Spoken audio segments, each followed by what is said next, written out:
नमः सिद्धेभ्यः। ओम नमः सिद्धेभ्यः। नमः श्री वर्धमानाय निर्धूत कलिलात्मने सालोकानां त्रिलोकानां यद्विद्यादर्पणायते। अहिंसा परमो धर्म की, महावीर भगवान की। प्रातः स्मरणीय परम पूजाचार्य गुरुवर श्री विद्यासागर जी मुनि महाराज की जय।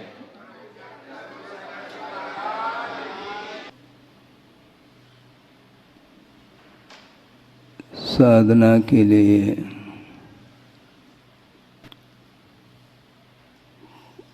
कई प्रकार के साधन हुआ करते हैं,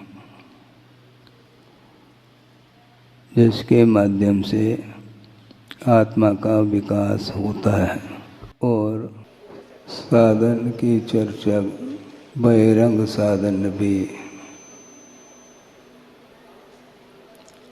ये साधन ठीक नहीं, ये साधन ठीक नहीं है। कभी कभी नो कर्मों से बचने के लिए भी उपदेश देते हैं, तो कभी कभी उनका भाव ये रहता है कि नो कर्म से बचने का भाव भी नहीं होना चाहिए, क्योंकि जो बचता है वह साधक कमज़ोर माना जाता है। हाँ, वह साधक कमज़ोर माना जाता है। किसी भी परिस्थिति में तटस्थ भाव के साथ वस्तु का स्वभाव जो दिख रहा है उसका प्रतिकार नहीं करना चाहिए। जो प्रौढ़ साधक होता है, जो साधक प्रौढ़ होता है, वह किसी भी प्रकार से प्रतिकूलताओं से बचता नहीं, बल्कि उसमें भी वह तटस्थ भाव के साथ रहता है। इसलिए उस वातावरण में भी वह निर्जरा ही करता चला जाता है। प्रतिकार का भाव क्यों? क्योंकि प्रतिकार का भाव जब आता है उस समय धर्म ध्यान नहीं कर पाता। प्रतिकार और ग्रहण, ये दोनों प्रकार के जो भाव होते हैं, ये धर्म ध्यान में ये संभव नहीं है। इसलिए बड़े बड़े जो साधक होते हैं वह किसी भी प्रकार से मन से, वचन से और काय से प्रतिकार नहीं करते। प्रतिकार यदि करना है तो नो कर्म का प्रतिकार मत करो, क्योंकि नो कर्म के माध्यम से कर्म अपना फल देता है। और नो कर्म को कब तक हटाते रहोगे आप? इसी में पूरा समय निकल जाएगा। है? मान लो स्वाध्याय करने के लिए बैठे हैं श्रमण, और एक दो व्यक्ति आकर के सामने ही बैठ गए, मान लो डिस्टर्ब हो रहा है, तो उनको हटाओ। उनको हटाते हैं, वो चले जाते हैं, तो दूसरे चार और आते हैं, उनको हटाओ। इसके अपेक्षा से स्वयं हट करके मान लो अन्यत्र पहुंच गए, तो वहाँ पर आकर के वो बैठ जाएंगे।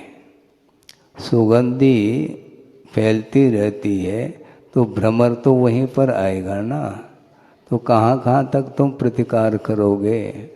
क्षेत्र से क्षेत्रांतरित होने के उपरांत भी सामने जो व्यक्ति है वो भी कुछ चाहता है, इसलिए वो आएगा। वो आपके लिए बाधक भी सिद्ध हो सकता है और नहीं भी हो सकता है। इसलिए अपने को तटस्थ भाव के साथ, क्योंकि बहुत अल्प समय बचा है, हम प्रत्येक व्यक्ति के प्रतिकार प्रतिकार प्रतिकार करने में लग जाते हैं, उससे होना कुछ भी नहीं है। गुरुदेव का ये कहना है, चार दीवार के बीच में बैठे हो और फिर भी प्रतिकार करना चाह रहे हैं। मान लो कोई श्रमण महाश्रमण है और वो अन्यत्र पहुंच गया, कहाँ पर, भयानक वन में पहुंच गया, ठीक है, और गुफा में पहुंच गया। तो इसमें भी प्रश्न खड़ा होता है, गुफा के अंदर क्यों, मैदान में नहीं बैठ सकते? वहां पर भी कुछ सुरक्षा का प्रावधान है। ये सुरक्षा किसकी करना चाह रहे हैं? आत्मा की रक्षा करो, ये शरीर की क्या रक्षा तुम कर सकते हैं? वो शरीर तो मिटने वाला है। चाहे चार दीवार के बीच में रहो, पूरा का पूरा एयर टाइट करके रहो, फिर भी परिणाम रुकने वाला नहीं है। समझने के लिए बेमौसम के भी कुछ फल देखने को मिलती हैं, और उनको कहाँ पर रखते हैं? फ्रिज आदि में रखते हैं ताकि वह फल सुरक्षित रहे। ये ध्यान रखो, तुम फ्रिज में रखो, कहीं भी रखो, काल वहाँ पर भी विद्यमान है और उसके द्वारा वह परिणाम रुकने वाला नहीं। इसलिए हम प्रतिकार करें चाहे न करें, हमारा जो अंतरंग जो कर्म का उदय है वह फल दे रहा है, उसका क्षय करने के लिए यह साधना बताई गई है। इसलिए नो कर्म से बार बार बचने का जो प्रयास करता है वह कमजोर साधक है, ऐसा गुरुदेव का कहना है। इधर निजार्जितम कर्म विहाय देहिनो न कोपि कस्यापि ददाति किंचन विचारयन्नेव, सुन रहे हैं आप, विचारयन्नेव अनन्य मानस परो ददाति इति विमुंच शेमुषेम। ऐसे 2-3 बार भी सामायिक पाठ में हम बोल रहे हैं और फिर भी मन में भाव आता है कि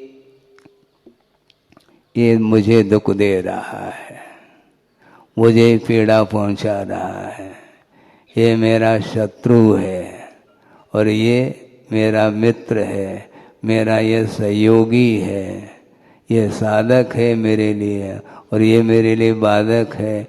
इस प्रकार का जो भाव है, इस भाव के माध्यम से कभी भी धर्म ध्यान होने वाला नहीं।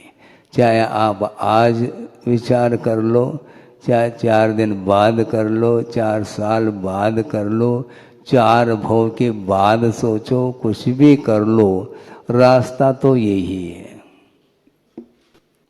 इसलिए प्रतिकार का भाव हमें नहीं करना।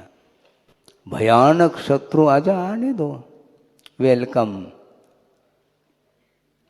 आने दो, वो आ रहा है, जो आ रहा है वो अपने पैरों से आ रहा है ना, आपके पैरों से तो नहीं आ रहा है, वो आ रहा है, आने दो। क्योंकि वह स्वतंत्र है क्या? नहीं, वो अपने अधीन है क्या? नहीं, वह स्वतंत्र है, वह कुछ भी कर सकता है, क्योंकि उसका भी कर्म, उसके साथ भी कर्म लगे हुए हैं और अपने साथ भी कर्म लगे हुए हैं, और जब तक कर्म का संबंध रहेगा तब तक वह संयोग बना रहेगा और वह भव भवांतर का वह संबंध जा सकता है। पार्श्वनाथ भगवान के बारे में भी आप पुराण में पढ़ते हैं। फिर बाद में प्रतिकार का भाव क्यों करते हो? पार्श्वनाथ भगवान ने जो सहन किया है, ऐसा सहन करो ना, अपने को सहन करना है। मनोबल मिला है, कल भी हमने बात कही थी, उसका उपयोग स्वयं के लिए करो। एनर्जी जी, हाँ, एनर्जी स्वयं की वह एनर्जी है, वो दूसरे के लिए क्यों उसका वेस्टेज क्यों कर रहे हैं हम? अपने लिए उपयोग करो, दूसरे के लिए थोड़ी उपयोग किया जाएगा। और गुरुदेव का ये कहना है कि नो कर्म अपने आप में कोई वस्तु नहीं, कर्म के कारण ही वह फल देने में एकमात्र निमित्त हो जाता है। समझने के लिए उन्होंने ही कहा, स्मरण में आ गया मुझे आपके पुण्य के उदय से। क्या कहा था उन्होंने ये कहा कि नरक में पहुंचा है, यहीं से पहुंचा है, और नरकी है। वहाँ का क्षेत्र का वातावरण सड़ला आप लोग पढ़ते हैं। वहाँ की भूमि का स्पर्श आदि के बारे में भी वर्णन मिलता है। हजारों बीजों के डसने में जो पीड़ा होती है, उससे भी अधिक पीड़ा उस भूमि के स्पर्श से। परसत दुख इसो, परसत दुख ही परोस रहा है वो, ऐसा भी अर्थ निकलता है। उस भूमि के स्पर्श मात्र से इतना दुख हो रहा है, लेकिन ये ध्यान रखो, ये अंतरंग कर्म के उदय के कारण ही वह उस भूमि जन्य जो दुख है वह उसको मिलता है। किंतु वहाँ पर असुर कुमार के देव भी पहुँचे हैं, उनके लिए वह नो कर्म दुख के लिए कारण नहीं। क्यों? उनके पास कर्म का उदय नहीं। इसलिए कर्म का क्षय करने का पुरुषार्थ करो। बार बार नो कर्म को हटाना क्या हटाओगे तुम? क्योंकि जो आप नो कर्म को हटा रहे हैं, इससे स्पष्ट है वह आपके लिए इष्ट नहीं है, इसलिए प्रतिकार का भाव आया है। प्रतिकार का भाव आया है क्योंकि वह आपके लिए अनिष्ट है, इसलिए उससे आप बचना चाह रहे हैं। और जो आपके लिए इष्ट है उसको दोनों हाथों से आप आलिंगन दे रहे हैं। मित्रता और शत्रुता, ये सब क्या है? इसमें धर्म ध्यान भूल जाओ। हाँ, कांटों से तो सब व्यक्ति बचते हैं, क्यों? उससे द्वेष है। कांटा गड़ जाता है तो पीड़ा होती है, और फूल से पीड़ा होती नहीं, इसलिए फूल की माला पहन लेता है। मित्रों के साथ तो वह संबंध रखता है, किंतु शत्रु के प्रति द्वेष का भाव, और ये दोनों अपने आप में कषाय हैं, ये ध्यान रखो। ये भयंकर रूप है। मात्र क्रोध ही हानिकारक है ऐसा नहीं, द्वेष ही हानिकारक है ऐसा नहीं, राग उससे भी भयानक है। इस प्रकार श्रद्धान का विषय बनाना चाहिए। इसलिए गुरुदेव का बार बार कहना है, नो कर्म से कब तक तुम बचोगे? कर्मों से बचने का पुरुषार्थ करो। क्योंकि कर्म को बांधा है तो निश्चित रूप से वह द्रव्यादि निमित्त वशात, द्रव्य क्षेत्र की देखे निमित्त को लेकर के वह फल देगा। फल देने के पूर्व में कुछ पुरुषार्थ कर लो, संभव है वह संक्रांत होकर के वह प्रकृति भिन्न प्रकृति के रूप में परिवर्तित होकर के वह उदय में आकर के फल दे करके जा सकती है, जाती है। उसका उपयोग के ऊपर प्रभाव नहीं पड़ेगा। उदय अभाविक है, इसकी चर्चा तो करते रहो, हैं? ये उदयाभाविक है, सदवस्था रूप उपशम, ये सर्वघाती स्पर्धक, ये देशघाती स्पर्धक, ये कर्मकांड की लब्धि सार आदि की चर्चा तो बहुत अच्छी लगती है, किंतु सामने यदि मान लो सर्वघाती आ गया तो उससे तुम पीछे क्यों हटते हो? गाड़ी रिवर्स क्यों लेते हो? आने दो उसको, वेलकम। हमारे कहने से तो वो थोड़ी आ रहा है, वो अपने आप आ रहा है। वो आएगा, कहाँ तक आएगा? जहाँ तक उसको आना है वहाँ तक वो आएगा। वो छोड़ेगा नहीं। वो इसलिए आ रहा है कि वर्तमान में मेरे भी कर्म के उदय चल रहे हैं। हम ये पूछना चाहते हैं, कमठ ने पार्श्वनाथ भगवान के ऊपर ही क्यों उपसर्ग किया? 10 भव तक उनके साथ इस प्रकार वैर क्यों रखा? वैर रखने के लिए और कोई व्यक्ति नहीं मिले क्या उनको? है? उन्हीं के साथ क्यों? निश्चित है उनका भी कर्म का उदय चल रहा है। भवांतर का वैर है। 10 भव की चर्चा की है। क्या कह रहे हैं? कुछ कह रहे हैं? रख सकते हैं जिज्ञासा? 10 भव का वर्णन मिल रहा है, इतना ही है क्या? उसके पूर्व का भी तो संबंध हो सकता है। उन्हीं के साथ क्यों? क्यों मत पूछो तर्क से, स्वभाव रहता दूर। ये तर्क मत करो। प्रकृति है, कर्म प्रकृति का उदय आया है तो वह फल देगा। किसी न किसी नो कर्म के रूप में वह फल दे करके चला जाता है। इसलिए ये सारे सारे हाइकू हैं, दोहे हैं, श्लोक गाथा आदि आदि प्रसंग के अनुरूप वो याद नहीं आते। बाकी समय तो अच्छा वेंटिलेशन है तो उस समय तो अच्छे अच्छे हाइकू याद आ सकते। वेंटिलेशन समाप्त, घुटन होने लगी तो हाइकू भी गायब हो जाता है। वो सहन करने की क्षमता नहीं है। शारीरिक दुख को भी सहन करने की क्षमता नहीं, और इससे भी भयानक जो है विकल्प में डालने वाला वह मानसिक पीड़ा है, मानसिक दुख है। उससे अपने आप को ऊपर उठाना है। वो मानसिक दुख भी क्या है? वह भी एक पर्याय है, वह द्रव्य तो नहीं है। क्या धारणा है आपकी? पर्याय है ना, तो पर्याय तो विनाशशील है ना। आप घबरा क्यों रहे हैं? द्रव्य होता तो फिर क्या होता? वह भी एक पर्याय है। नरक पर्याय मिली है, ठीक है, वह भी एक पर्याय है। व्यंजन पर्याय ये बात अलग है, लेकिन 33 सागर के उपरांत एक समय के लिए भी वह नहीं रहेगा। वहां से उठेगा, वो निकलेगा, फिर दूसरे पर्याय में पहुंचेगा। तो ये कर्म के उदय के कारण ये सारी पर्याय मिल रही हैं, जिसके निमित्त को लेकर के संसारी प्राणी दुख का अनुभव करता है और वह शत्रु और मित्र की परिकल्पना कर बैठता है। अभी भी तुम्हारी प्राथमिक भूमिका है क्या?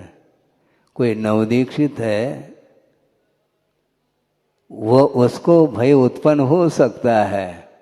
सल्लेखना के समय पर यह सुनने में आता है कि जो नवदीक्षित है वह क्षपक के पास न जाए रात में। दिन में भी डर लग सकता है, क्योंकि काया क्षीण हो चुकी है। चेहरा कैसा दिखता है? भयानक दिखता है। इसलिए उसको नहीं भेजते। जो प्रौढ़ हैं वह 24 घंटा उनके सामने ही रहते हैं। क्यों? उनके लिए वह नो कर्म प्रभावित नहीं करता। और जिसको प्राथमिक अवस्था में जो नो कर्म है, निमित्त हैं, उनसे बचने के लिए कहा है। और गुरुदेव ने आपने सोचा कभी, जो बड़े बड़े महानगरी हैं उनको छोड़ करके सिद्ध क्षेत्र, अत्स्य क्षेत्र आदि में ही चातुर्मास, ग्रीष्मावकाश, शीतावकाश आदि किया है। क्यों? स्वयं के लिए नहीं, संघ की रक्षा। हाँ, संघ में नए नए महाराज रहेंगे तो उनके लिए वातावरण उपयुक्त होना चाहिए। क्योंकि पौधा है तो पौधे की रक्षा करने की आवश्यकता पड़ती है, किंतु जो विशाल वृक्ष का रूप ले चुका है तो उसकी क्या तुम रक्षा करोगे? कोई आवश्यकता नहीं, कोई आवश्यकता ही नहीं। इसलिए वो 40-50 साल तक उन्होंने ऐसे पवित्र स्थान में जा करके स्वयं ने भी साधना की और दूसरे के लिए भी साधना करने के लिए उन्होंने प्रोत्साहित किया है। इसके उपरांत भी मान लो सिद्ध क्षेत्र में हम एकांत में बैठे हैं तो महानगरी के लोग आ गए तो भागेंगे क्या हम सिद्ध क्षेत्र को छोड़ के? आ जाओ, बैठ जाओ, महानगरी से आए हो, इस सिद्ध क्षेत्र में बैठो और धर्म ध्यान तुम्हारा भी हो जाएगा, हमारा तो हो ही रहा है। तो ये प्रतिकार का भाव क्यों? सुन रहे हैं क्या नहीं? ये प्रतिकार का भाव क्यों मन में तक नहीं आना चाहिए? वचनों में तो बहुत दूर की बात है, चर्चा तक नहीं करनी चाहिए। हाँ, शत्रु के बारे में क्या चर्चा करना? क्या उसका स्वभाव मालूम नहीं है क्या? है? शत्रु से परिचय नहीं है आपको? परिचय है। हाँ, वो दूसरे के ऊपर ही हमला करता है। हाँ, दूसरे के ऊपर ही बलात्कार करता है, इसी का नाम शत्रु है। आक्रामक वृत्ति उसकी रहती है, रहेगी। वह भी यदि मित्रवत व्यवहार करने लग जाए फिर प्रकृति में परिवर्तन आ गया, वो बाय नेचर है। अब क्या करोगे? वो नेचर है, वो कल्चर को भी प्रभावित करेगा। आसपास का जो वातावरण है उसको भी प्रदूषित करना उसका स्वभाव है। इसलिए उस ओर हमें दृष्टिपात नहीं करना, अपने को आदहिदवम कादवम अथवा हाय को याद करो इस मौके पे। कब करोगे? तुमसे मेरे कर्म कटे, मुझसे तुम्हें क्या मिला, इसका प्रयोग कब करेंगे अपन? और बार बार गुरुदेव कहते हैं ये हाइको वगैरह दिया तुम्हारे लिए बनाया हमने, इसका उपयोग तो करो। कब करेंगे हम? बोलो। बहुत अल्प समय है धर्म ध्यान करने के लिए। सागरोपम आयु जहाँ पर है वहाँ पर संयम के लिए गुंजाइश नहीं। बड़े मुश्किल से सम्यक दर्शन ही प्राप्त हो जाए, बड़ी उपलब्धि हो जाती है नरकादि गतियों में। और इस मनुष्य पर्याय को प्राप्त करके बड़े बड़े जो शुद्ध क्षेत्र हैं, अच्छे क्षेत्र हैं, ऐसे पवित्र स्थान में रह करके भी यदि हमारा मन नहीं लगेगा तो अन्यत्र कहीं भी लगने वाला नहीं है। इसलिए बड़े बाबा को याद करो। बड़े बाबा का जाप कर रहे हैं तो बड़े बाबा के जाप से आपका मन पवित्र नहीं हो रहा, आपका मन स्थिर नहीं हो रहा है, फिर कौन सा और जाप करना है? मैं मुझे बताओ। बड़े बाबा का जाप करो, छोटे बाबा का जाप करो, पर्याप्त नहीं है क्या? फिर क्यों विकल्प करते हो? ये सब फालतू विकल्प हैं, क्योंकि 7 प्रकार के भय हैं। इलोक भय, परलोक भय, अत्राण भय, आकस्मिक भय, अगुप्ती भय है, मरण भय, वेदना भय, ये सब भय है। हाँ। और ये भी कहो सत्य भय विपमुक्का, जम्मा तम्मादु निशंका, सम्यक दृष्टि 7 भयों से ऊपर उठा हुआ रहता है। ये सब क्या? अत्राण भय, कौन रक्षा करेगा? त्रायमाम करता है वो पंच कल्याणक में। भूत आदि आते हैं और भी आते हैं। त्रायमाम भोग भूमि से कर्म भूमि परिवर्तन हो गया, फिर त्रायमाम कर रहा है। उसी प्रकार अपन करेंगे क्या? नहीं। अगुप्ती भय इसमें और है। अरे मैं कहाँ पर सुरक्षित रहूं? सुरक्षा का स्थान नहीं है। एक तो अत्राण भय का अर्थ है मेरी रक्षा कोई करे, और रक्षा करने वाला कोई नहीं है तो ऐसे स्थान पर मैं जाऊं जहां पर मैं अपनी रक्षा हो सके, उसको अगुप्ती भय बोलते हैं। अगुप्ती भय को समाप्त करना चाहो तो क्या करना है बोलो? गुप्ती में लीन हो जाओ। गुप्ती में लीन हो जाओ तो अगुप्ती भय समाप्त हो जाएगा। हम गुप्ती में लीन नहीं होना चाह रहे हैं, नहीं हो पा रहे हैं, इसलिए अगुप्ती भय सता रहा है हमें, सताएगा वो।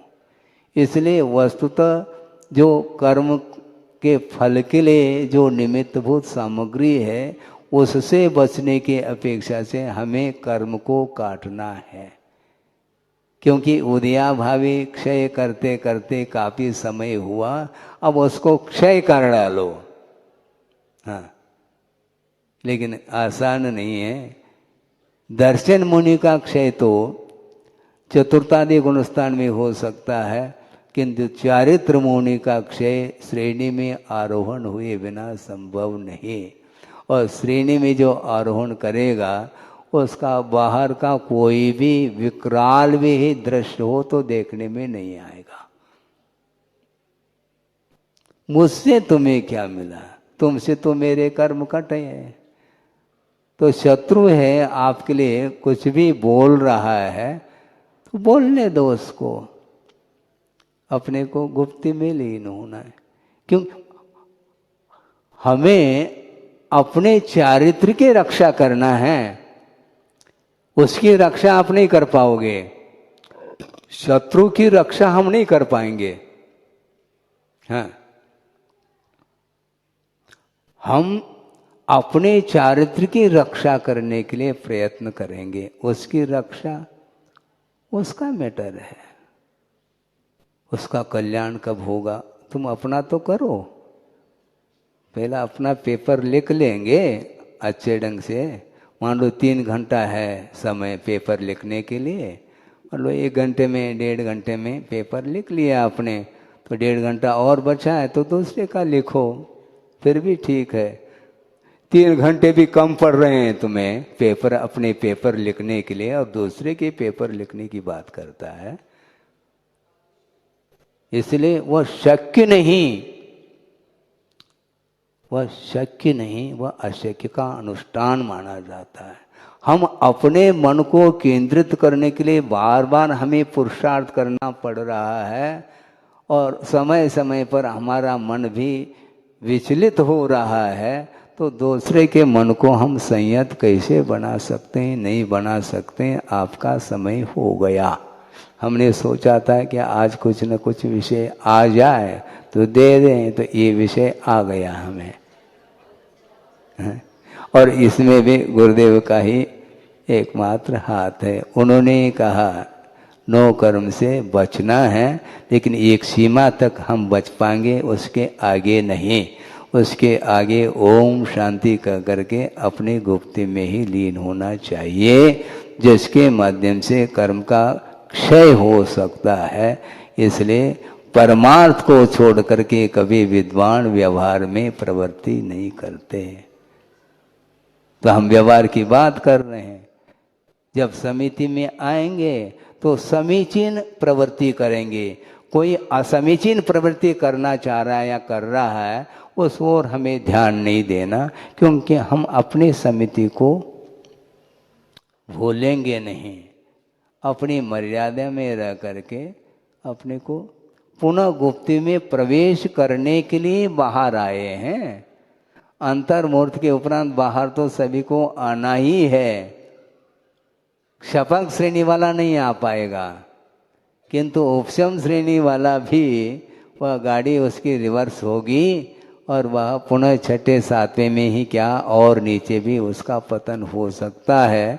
इसलिए अपने को एक महाराज थे, नाम से कोई प्रयोजन नहीं, उन्होंने भी चतुराई से बात रखी आचार्य महाराज के सामने। आचार्य महाराज भी मुस्कान ले रहे, देखो कैसे ये घुमाता है। उन्होंने ये कहा कि महाराज मुझे मोक्ष नहीं चाहिए, मुझे केवल ज्ञान की कोई आवश्यकता नहीं। अच्छा, मुझे केवल ज्ञान की आवश्यकता नहीं, मुझे निर्वाण की कोई आवश्यकता नहीं। फिर क्या चाहते हो? महाराज मैं यही चाहता हूँ कि जल्दी जल्दी आपके आशीर्वाद से क्षपक श्रेणी में प्रवेश हो जाए। तो बात तो वही है, क्षपक श्रेणी में प्रवेश यदि हो गया तो नेट केवल ज्ञान की उपलब्धि होगी और निर्वाण तो है ही। तो घूम फिर करके इसी प्रकार कुछ श्रावक गण भी आते हैं कि महाराज हमें कुछ नहीं चाहिए, आपके सानिध्य में वीर निर्वाण महोत्सव मनाने का अवसर मिल जाए, हमें चातुर्मास की आवश्यकता नहीं। हमें चातुर्मास की कोई आवश्यकता नहीं, बस है महावीर जयंती और निर्वाण महोत्सव एक साथ मिल जाए तो और अच्छा है। इस प्रकार भावना को लेकर के आते हैं आप लोग।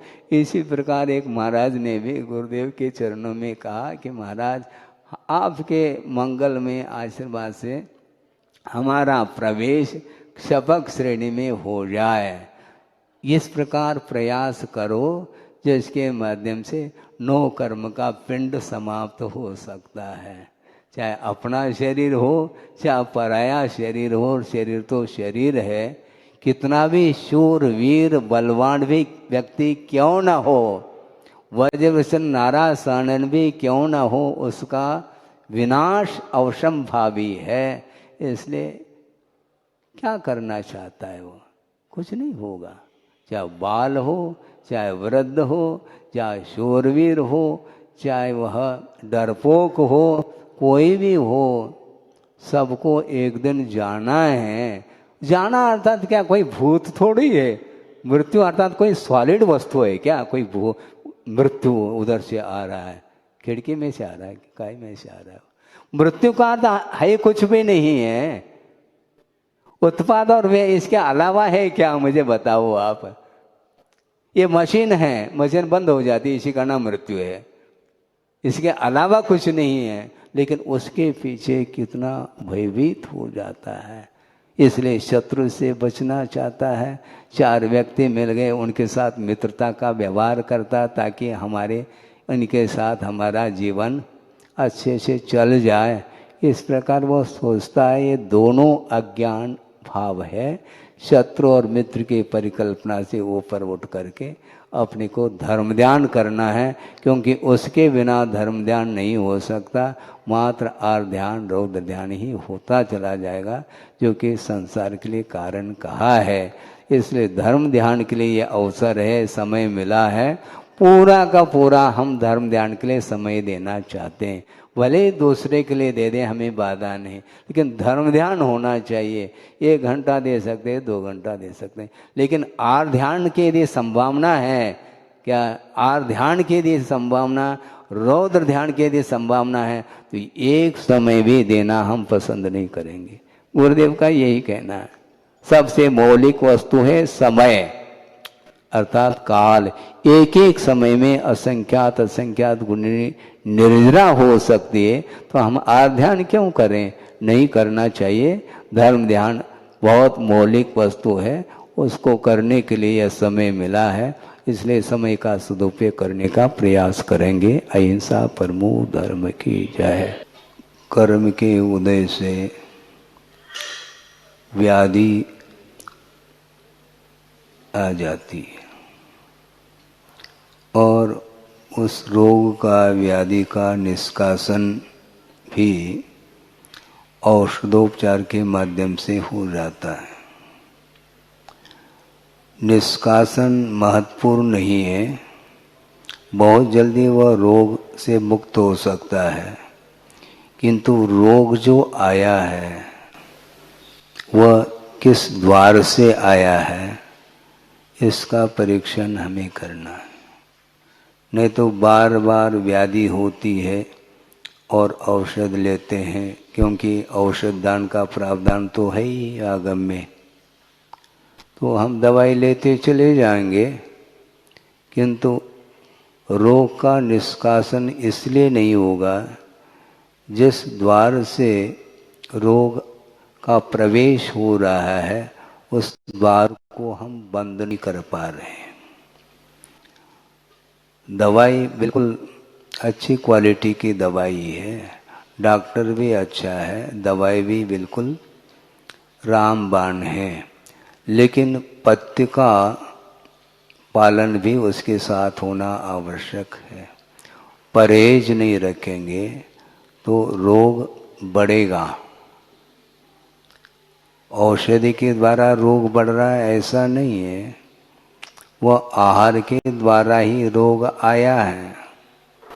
आहार के अलावा और बहुत सारे निमित्त हो सकते हैं, निमित्तों की ओर ध्यान देने की आवश्यकता है।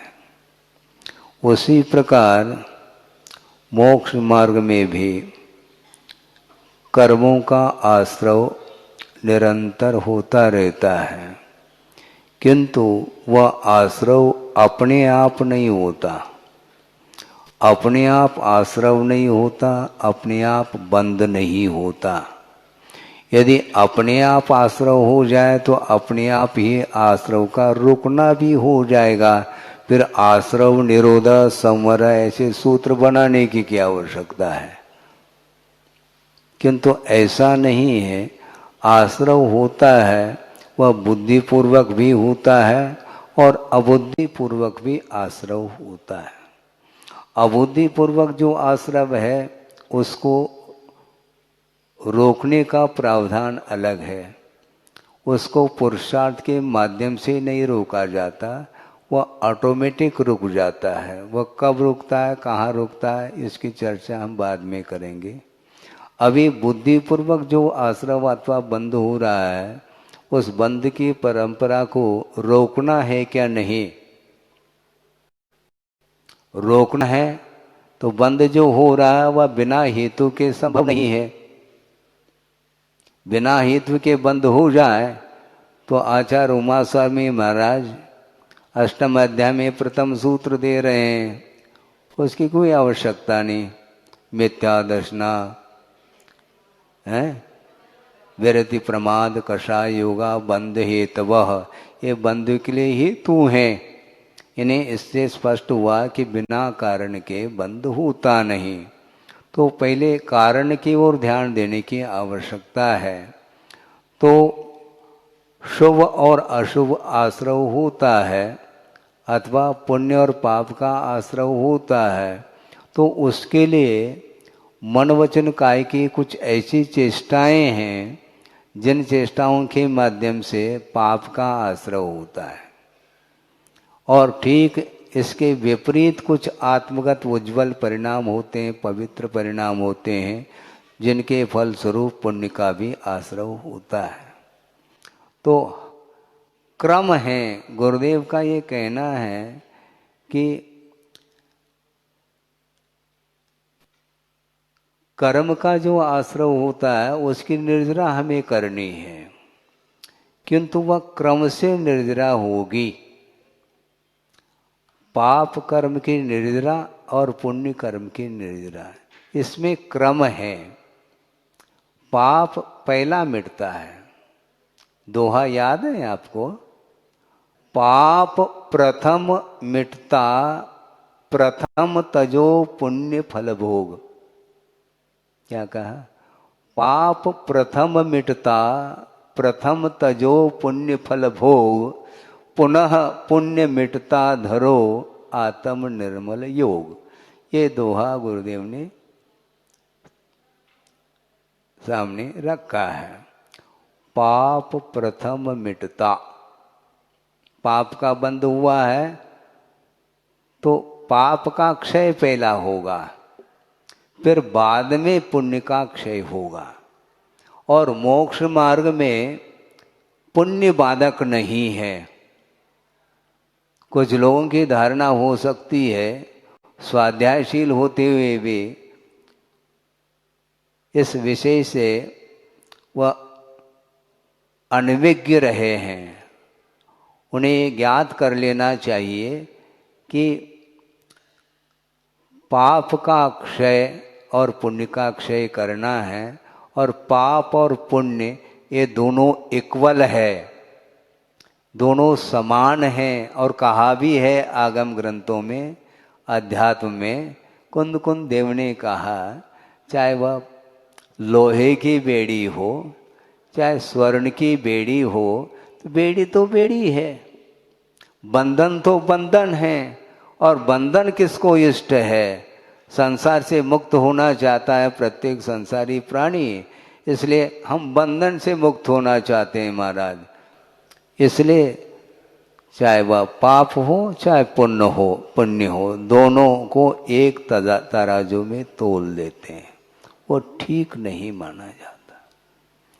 पुण्य और पाप ये दोनों बेड़ी तो हैं, क्योंकि जब संसारम प्रवेश यदि कहा, जो संसार में प्रवेश कराता है वह सुशील कैसा हो सकता है, ये कहा कुंद कुंद स्वामी ने।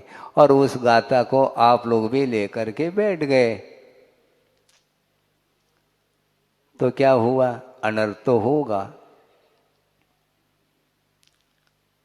पहली कक्षा का छात्र है और एक एमए का छात्र है, दोनों छात्र ही तो है। तो एमए कक्षा में जो बुक्स हैं उनको दे दो फिर पहले कक्षा वाले को, कोई प्रयोजन सिद्ध होगा क्या? नहीं होता है। उसी प्रकार यहाँ पर भी कहा जा रहा है कि पुण्य और पाप इन दोनों का आश्रय भिन्न भिन्न परिणामों से होता है। तो उसमें क्षय करना चाहते हैं तो सर्वप्रथम पाप का ही क्षय होता है। और पाप का जो क्षय होता है वह किससे होता है? पाप प्रथम मिटता प्रथम तजो पुण्य फल भोग। पुण्य को छोड़ने के लिए नहीं कहा, पुण्य का जो फल है उसके त्याग की बात कही जा रही है। मतलब अर्थ यह हुआ कि मोक्ष मार्ग में पुण्य बाधक नहीं, किंतु पुण्य का जो फल है बड़े चाव से उसका उपभोग करता है संसारी प्राणी, इसलिए वह पाप से दूर नहीं हो सकता, अथवा पाप का क्षय नहीं कर पाता। पाप का क्षय करना हो तो पुण्य के फल से दूर रहो, क्योंकि पाप बीजे कहा है। पुण्य का जो फल है उसका उपभोग वह करेगा तो निश्चित रूप से वह पंचेंद्रिय के विषयों से उत्पन्न होने वाला जो सुख है वह पाप बीजे, ऐसा कहा है। तो पाप का बीज बोना चाहो क्या पुण्य का बीज बोना चाहो? बोलो, पुण्य का बीज बोना चाहो और पाप का बीज बोता चला जा रहा है। हम ये पूछना चाहते हैं, बहुत ही गहराई है इस विषय में, प्रसंग में, इसलिए कहा जा रहा है कि ऐसा कौन सा सम्यक दृष्टि होगा जो श्रद्धान का तो विषय बना ले कि यह पंचेंद्रिय संबंधी जो सुख है वह पाप का बीज है। तो बीज है तो बीज को बोना चाहो क्या? महाराज फिर आजीविका कैसे चलेगी? जीवन यापन हम कैसे करेंगे? सब कर सकते हैं।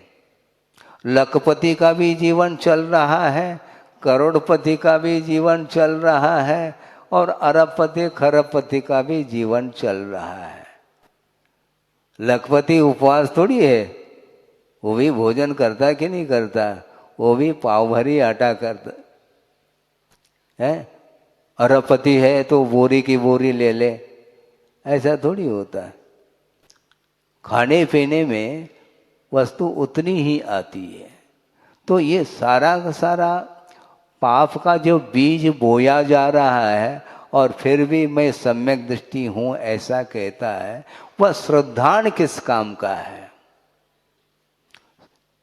हे को हे के रूप में श्रद्धान भी करो और मैं अरबपति बनूं खरबपति बनूं उसकी पूर्ति में लगा हुआ है।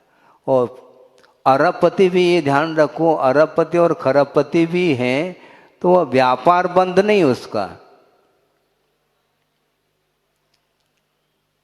व्यवसाय बंद नहीं किया उसने, और की भूख बनी हुई है। इसी को बोलते हैं पाप का तुम क्षय करना चाहो तो क्षय करने का रास्ता ये ठीक नहीं, ये होता है। महाराज वो तो अविरत सम्यक दृष्टि है, अविरत सम्यक दृष्टि, अपने आप टाइटल दे दिया आपने, मैं अविरत सम्यक दृष्टि हूँ। मतलब श्रद्धान सम्यक तो है आपके पास, नहीं है ऐसा मैं कहने का साहस नहीं करूँगा, किंतु कार्य को देखते हुए अपने आप ही प्रश्न चिन्ह खड़ा हो जाता है। एक व्यक्ति आए, महाराज हम परिग्रह परिमाण करना चाहते हैं। अच्छी बात है, बेहतर परिणाम कैसे हैं आपके ये सोचो समझो, लेकिन बात समझ में नहीं आती। और श्रद्धान, हमारा श्रद्धान अटूट श्रद्धान है, किसके ऊपर है आप जानो, आपका काम जानो। अटूट श्रद्धान है, विषयों के प्रति है, मोक्ष मार्ग के प्रति श्रद्धान होना चाहिए। भगवान की क्या आज्ञा है, भगवान यही आज्ञा दी है? उन्होंने क्या आज्ञा दी मुझे बताओ आप। भगवान ने जोड़ने की आज्ञा नहीं दी, त्याग की आज्ञा दी है उन्होंने। जोड़ना चाहो तो ये आपका काम है, गृहस्थ है, परिवार है, और जीवन यापन करने के लिए अर्थ की आवश्यकता है। ये बिना आज्ञा से भी संसार चलता रहता है, चलता नहीं दौड़ता है, ये ध्यान रखो।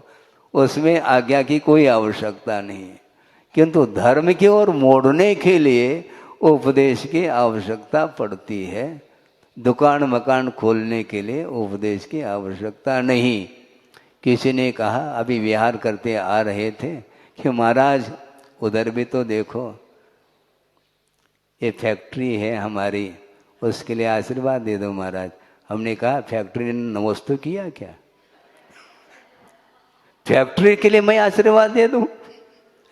वो नमस्ते कर ले, हम बाद में सोचते हैं। ये सब क्या है?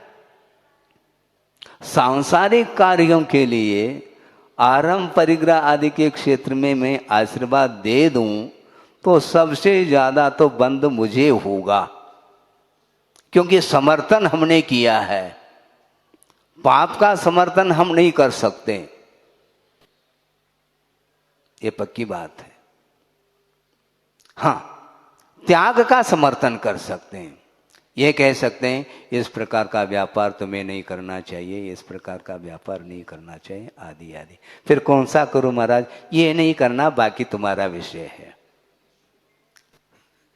क्योंकि कोई भी तुम व्यवसाय करोगे उसमें आरंभ तो होगा, और बिना आरंभ के परिग्रह का संचय संभव नहीं है, इसलिए उसमें मेरा आशीर्वाद नहीं है। त्याग के क्षेत्र में मेरा आशीर्वाद है। पहली मछली छोड़ो, ये त्याग का आशीर्वाद, त्याग के लिए आज्ञा दी है। बाकी सब ले, इसलिए आज्ञा दी क्या? इसके लिए संभव नहीं। वह बिना आज्ञा की वो ले रहा है, हमने छुड़ाया है। तो इसलिए ये सब जो है घूम फिर करके उधर ही ध्यान है इसका। तो पाप मल है और पुण्य जल है। पुण्य के माध्यम से पाप को धोना चाहो तो धो सकते हैं, नहीं है तो पाप की गठरी और बड़ी होती चली जाएगी। उसको कहाँ पर उसको धोओगे? संभव नहीं है। वो दुर्गति का कारण पुण्य नहीं है, वो पाप है। श्रद्धान का भी विषय बनाओ, ये पंचेंद्रिय के विषय ये है कहो, और त्याग की बात आ गई तो 50 अरब महाराज हम रखना चाहते हैं, बाकी 1% भी नहीं रखना चाहते हैं। ये बात आ गई। सोचो, विचार करो, क्या विचार है मन में? विषयों के प्रति आसक्ति दूर नहीं होती है। इसलिए अपने को पुण्य का संचय करना है, और साथ से पुण्य का संचय करने के लिए आचार्य कहते हैं ये अवसर है। साथ से पुण्य का अर्जन देवगति में भी संभव नहीं, ये ध्यान रखो। हाँ, देवगति में भी संभव नहीं, क्योंकि प्रारंभ यहीं पर करता है। तीर्थंकर प्रकृति का बंध का जो प्रारंभक होता है, प्रस्तापक होता है, वह कर्म भूमि का मनुष्य ही होता है, पुरुष ही होता है, ये कहा है। और यहाँ पर बंद करने के उपरांत निरंतर वहाँ पर देवगति में भी तीर्थंकर प्रकृति का बंध वह कर रहा होता है, किंतु प्रारंभ किसने किया? मनुष्य पर्याय में ही संभव है। इसलिए मनुष्य पर्याय मिली है और सागरोपम आयु है नहीं, इसलिए जितनी आयु है उतने में ही अपने को प्रतिक्षण साथ से पुण्य संचय करने की कला आनी चाहिए। प्रवचन कला तो आ सकती है, किंतु साथ से पुण्य संचय करने की कला बहुत कठिन है। यूं खेल नहीं, क्योंकि वह बिना त्याग के संभव नहीं। हाँ, त्याग अनिवार्य है। इसलिए पाप प्रथम मिटता किससे? प्रथम तजो पुण्य फल भोग। सर्वप्रथम पुण्य के फल को छोड़ोगे तो पाप मिटेगा, नहीं है तो मिटने वाला नहीं है। ताले में बंद करके रखा है किसको? पुण्य के फल को। पुण्य के फल को ताले में बंद किया है, हाँ, तो पुण्य का संचय होगा क्या? उसको छोड़ो, पुण्य के फल को छोड़ो। पूरा ही छोड़ दे महाराज, तुम्हारी इच्छा है, कोई दिक्कत नहीं हमें, लेकिन पूरा न छोड़ सको, जितना आवश्यक है उतना रख लो। अननेसेसरी ठीक नहीं, अनावश्यक ठीक नहीं। आवश्यक है तो ठीक है। गृहस्थ है तो परिग्रह रखता है, रखेगा वो, क्योंकि सागार है। मान लो उसमें से प्रसंग बना लेते हैं, वस्त्र है, वस्त्र की आवश्यकता है, बिल्कुल ठीक है। एक बार में कितनी जोड़ी पहनते हैं? एक ही है ना। फिर रखा कितने? 10 जोड़ी, 20 जोड़ी, 25 जोड़ी, 50 जोड़ी है, 500। अच्छा, तो इतनी जो जोड़ी हैं वो कब नंबर आएगा? नहीं महाराज, प्रतिदिन हम 4-5 बार बदल देते हैं तो हो जाता है। क्या आवश्यक है? ये आवश्यक है नहीं। दूसरी बात, ये तो क्वांटिटी की बात हो गई। अब क्वालिटी की बात कर लो। आप वस्त्र लट्ठा भी पहन लो तो भी शरीर की रक्षा होगी, और मलमल भी पहनो तो भी होगी। तो ये मलमल की क्या है? हाथ क्यों मल रहे हो? मलमल सुपर क्वालिटी का वस्त्र चाहिए, ए क्लास, उसमें समझौता नहीं। यह आवश्यक है नहीं है। श्रद्धान क्या है? श्रद्धान विषय है महाराज। श्रद्धान विषय जो है, श्रद्धान में क्या है? पंचेंद्र के विषय है। जब हे है तो अच्छी क्वालिटी का क्यों लेते हो आप? हे जब हे ही है तो ये चयन क्यों? ये चयन पद्धति, चुनाव क्यों है? बहुत कठिन होता है महाराज। आप सभी खोलना चाह रहे हैं, क्या खोल नहीं रहे हैं? खुला हुआ है, खोल नहीं रहे हम। जो खुला हुआ है वह बिल्कुल सबको ज्ञात है, लेकिन वह छूटता नहीं है। इसी को बोलते हैं आसक्ति विषयों के प्रति। और इसकी पूर्ति के लिए वह वित्त का संचय निरंतर कर रहा है। एक गरीब है, वह भी पहन लेता है, उसके पास वस्त्र नहीं ऐसा नहीं, वह भी पहन लेता है, पर्याप्त है। मर्यादा के लिए वस्त्र की आवश्यकता है, हो गया काम। तो लट्ठा नहीं पहन सकते। हाँ, और वह हाई सुपर क्वालिटी का चाहिए तो उसके लिए लठ मार करने की आवश्यकता पड़ेगी। यानी असत्य का सहारा लेना पड़ेगा, उसके बिना वह संचय होगा नहीं उसका। तो यही करना है क्या, जीवन भर इस प्रकार करके वह पाप का अर्जन करता है। अपने लिए करता है, अपने पुत्र आदि के लिए करता है, मित्र आदि के लिए भी करता है।